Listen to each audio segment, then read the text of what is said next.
Hello guys welcome to my mini blog. तो मु एबे आसिकी पहुंची अंशुपारे जेन देखि पारतो बैकग्राउंड। आज तो माने मौसम बहुत ही बढ़िया लाଗୁଛି ଆଜି। ते मेघ को जो पवन दउची एपटे आउ दी जण सांग आछथि चलो देखो से कोन करूछन्ते। ये गोटे एते सुंदर एरिया को आसिकी ना तार गोटे फोन आटा चलेछि किछ काम धंदा नै।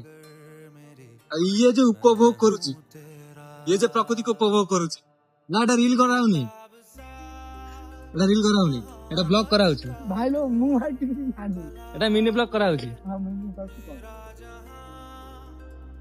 शॉर्ट ब्लॉग गाइस देखि परथुओ एरिया जो देखा जाउची माने केमती देखो हाय गाइस देखो हम आई जी बुझे को अंशुबा ए भाई वन आनी जंदी तापर एंजॉय करो तू बाबा केते बाटा दे तू 100 किलोमीटर आगे ट्रैवल करिए तो सेपटे कार रे आसंदी में फीस्ट फीस्ट कैसे करछन सेपटे